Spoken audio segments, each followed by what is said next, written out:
Hello दोस्तों, मैं Rajesh new solution academy से आप सभी का स्वागत करता हूं।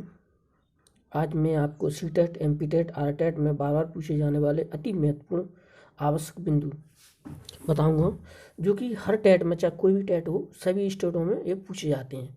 कुछ महत्वपूर्ण बिंदु हैं और आप इन्हें बिल्कुल ध्यान से देखें और उचित लगे तो उसको नोट भी कर लें। जैसे कि आपको जो पॉइंट दिए गए हैं, जैसे कि सबसे पहला पॉइंट है तुम्हारा विकास। विकास के सिद्धांत। अब विकास के सिद्धांत कौन कौन से हैं और क्या क्या कार्य हैं इनके, सभी मनोवैज्ञानिक को अलग अलग सिद्धांत दिए गए हैं। तो जीव विकास के सिद्धांत सभी मनोविज्ञानों के मिक्स मनोवैज्ञानिक ये सिद्धांत है। जैसे कि पहला है, विकास सतत और निरंतर होता है।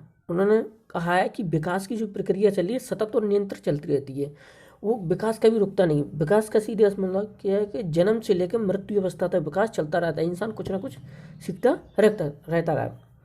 विकास की गति भिन्न होती है। अब विकास की गति भिन्न कैसे होती है? जैसे कोई विकास में अगर बात की जाए तो कोई ऊंचा, कोई लंबा, कोई टिकना, इस तरह से भिन्न भिन्न प्रगति व्यक्ति वाला प्रकार एक जैसा नहीं होता है। ऊंचा हो जाएगा, पतला हो जाएगा, मोटा हो जाएगा। तो ये विकास की प्रक्रिया है। विकास का प्रतिरूप समान होता है। अब विकास का प्रतिरूप समान यानी कि विकास तो समान होना है, लेकिन अलग अलग तरीके से होता है। विकास सामान्य से विशिष्ट की ओर होगा। अब विकास क्या है? पहले सामान्य से विशिष्ट की ओर, यानी कि विकास की प्रक्रिया सबसे पहले कम से रहता है फिर अधिक की होते हैं। जैसे कि एक बच्चे की बात की जाए तो बच्चे को पहले क्या, जो चीज़ दिखाई जाएंगी वो चीज़ बताई जाएंगी जो उसको मूर्त अवस्था में हो। तो मूर्त अवस्था से मतलब जो चीज़ उसको दिखती है। फिर अमूर्त की ओर जाएंगे जो नहीं दिखती है। तो उसकी विकास की प्रक्रिया पर धीरे से बड़ी ओर सीढ़ी बाई सीढ़ी चलता रहता है। विकास की प्रक्रिया में सहसंबंध होता है। अब विकास की सहसंबंध अवस्था से मतलब ये है कि विकास की सारी प्रक्रिया एक दूसरे से संबंध होती है। जैसे कि आपने LSRW सुना है। ये क्या है? एक विकास की प्रक्रिया से बोलना, पहले सुनना, सुनना फिर भाषण, और फिर तुम्हारा पढ़ना, फिर लिखना। तो ये क्या अलग अलग प्रक्रिया से अलग अलग चलते रहता है। विकास की प्रक्रिया पर वातावरण आनुवंशिक का प्रभाव पड़ता है। उन्होंने कही विकास की प्रक्रिया है वातावरण यानी बच्चों जैसे माहौल में रहेगा वैसे उसकी प्रवृत्ति होगी। आनुवंशिक का मतलब जैसे माता पिता होंगे। बात की जाए अगर उसके माता पिता अच्छे खासे पढ़े लिखे हैं तो अच्छा खासा प्रभाव पड़ेगा। तो कभी कभी जेनेटिक का भी काफ़ी प्रभाव देखना पड़ता है, लेकिन ज़्यादातर वातावरण का प्रभाव अधिक देखना पड़ता है। वातावरण का ज़्यादा प्रभाव देखने को मिलता है अक्सर। विकास की प्रक्रिया में दिशा सुनिश्चित, यानी विकास की प्रक्रिया जो चलती है एक दिशा होती है, उसमें दिशा से कोई मतलब नहीं है कि विकास का होना ही है, ये तो निश्चित है चाहे कैसे भी हो। जैसे कुछ मनोवैज्ञानिक कुछ पॉइंट है, जैसे 2 पॉइंट है। स्पिलोकोडस, ये क्या है? मनोवैज्ञानिक थे। प्रोक्सीमेटिस्ट, जो कि विकास की जो प्रक्रिया है उसमें कुछ नाम बताए गए हैं। स्पिलोकोडस होता है, प्रोक्सीमोडल होता है, उसमें कोई मोटा पतला, इस तरह से विकास की प्रक्रिया के सारे भाग बताए गए हैं।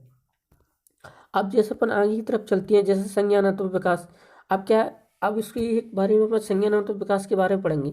आप संज्ञानात्मक विकास किसने किया था? संज्ञानात्मक विकास ने जीन पियाजे ने अपने सिद्धांत को 4 श्रेणियों में वर्गीकृत किया था। अब संज्ञानात्मक विकास किसे? जीन पियाजे। डायरेक्ट क्वेश्चन पूछ लिया था, संज्ञानात्मक विकास का सिद्धांत किसने दिया? जीन पियाजे ने। तो इस तरह से उन्होंने अलग अलग वर्गों में बांटा, यानी कि पहला उन्होंने 4 अवस्थाओं, पहली अवस्था से उन्होंने की इंद्रिया गतिक अवस्था। इंद्रिया अवस्था से उन्हें 2 से 3 वर्ष के लोगों को बताया गया था। इंद्रिया की अवस्था में कि 0 से लेकर 2 अवस्था से, इस अवस्था से 2 उम्र तक ये प्रक्रिया चलती है। उसमें बालक क्या करता है? सोचता है, कुछ है मतलब कीर्तन करता है, इस तरह से सारी प्रक्रिया है। यानी कि पूर्व संक्रांत अवस्था, सेकंड अवस्था पूर्व संक्रांत अवस्था माने की। और अवस्था का टाइम पीरियड कितना दिया है? 2 से 7 वर्ष। अब 2 से पूर्व संक्रांत अवस्था उनमें मतलब कि तीसरी अवस्था यानी स्थूल संक्रांत अवस्था, इसका टाइम पीरियड दिया है 7 से 11 वर्ष अवस्था।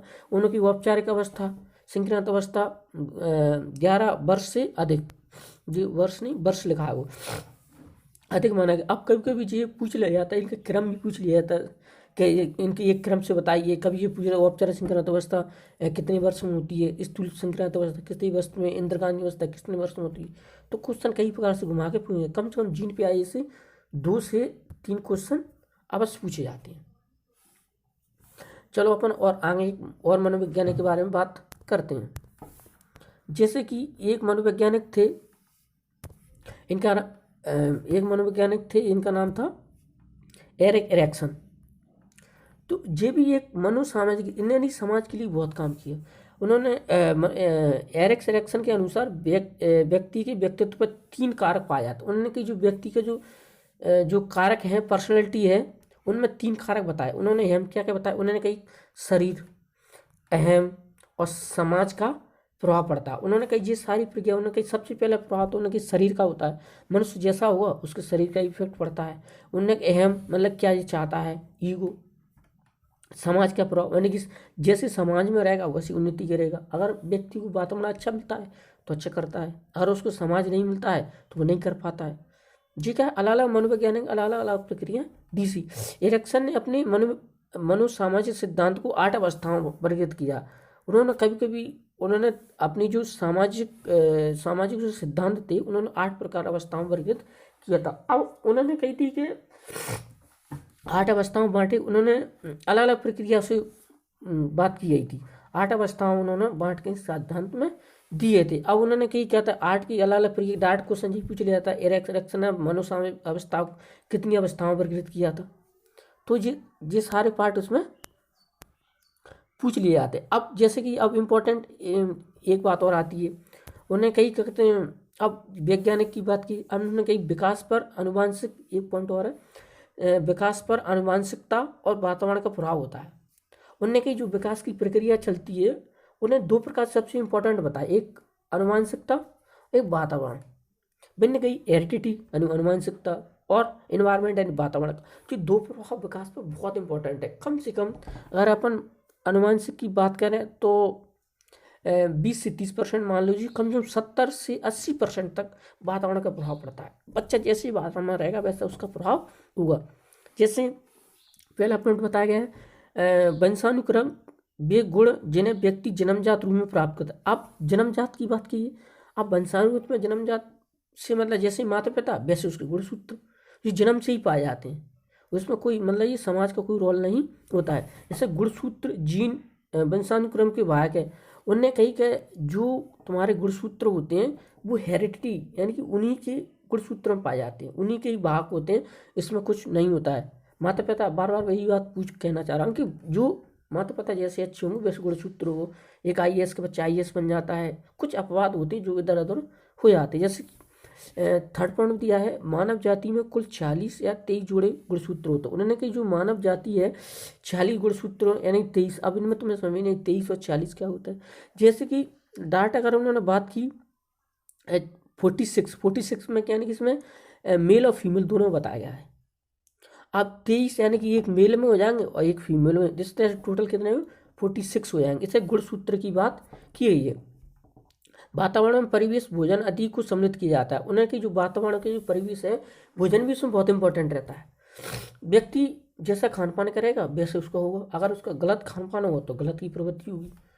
तो ऐसे ही कुछ इसमें इंपॉर्टेंट जो पॉइंट थे जो मैंने आपको बता दिए। जो पार्ट आपको फर्स्ट है, और जैसे ही कुछ समय आता है इस तरह से 2 या 3 इसके पार्ट हैं, वो आपको मैं रन बाय रन बताता रहूँगा। बस इसी के साथ जय हिंद, जय भारत, नमस्कार, धन्यवाद।